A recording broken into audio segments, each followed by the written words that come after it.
వందల రోగాల్ని తగ్గించే ఏకైక కారప్పొడి మునిగాకు కారప్పొడి మమ్మీ వేసేసింది. అసలు ఇది తింటే షుగరు మన కళ్ళు కూడా మంచిగా కనిపిస్తాయట ఇది తింటే. డాక్టర్స్ చెప్తున్నారు మంచి చాలా వందల రోగాలను తగ్గిస్తుందని చెప్తున్నారు. నేను న్యూస్ పేపర్లో కూడా చదివింది మమ్మీ. అవునా? మస్తు బెనిఫిట్స్ ఉన్నాయి ఇవి. డాక్టర్లు చెప్తారు కదా షుగర్ ఉన్న వాళ్ళు. మమ్మీ వేసేసింది.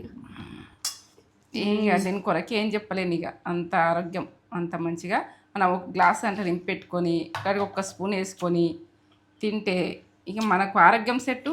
కమ్మగా ఉడుకుంటుంది, నెయ్యి కలుపుకొని తిన్నా మంచిగా ఉంటుంది, వట్టి తిన్నా బాగుంది, వట్టి తిన్నా మంచిగా ఉంటుంది. మీరు వెంటనే మన యూట్యూబ్ ఛానల్ ఉంది కదా నేత్రా ఛానల్, దాంట్లోకి వెళ్ళి చూసి చేసుకోర్రి. మమ్మీ మొత్తం డీటెయిల్గా ఎక్స్ప్లెయిన్ చేసింది అలా ఎట్లా చేయను. సూపర్ ఉంది మమ్మీ, మస్తు చేసిన. కొలతలతో సహా చెప్పిన, బాగుంది. ఎట్లా చేసుకుందాం, స్టోర్ చేసుకుంటే ఎట్లా అవుతుంది అన్నది కూడా కొలతలతో సహా చెప్పిన. అట్లా వేసుకొని ఒక లైక్ కామెంట్ ఇవ్వండి, ఫ్రెండ్స్కు షేర్ చేయండి. బాగుంది, లైక్ చేయండి. సరే సరే.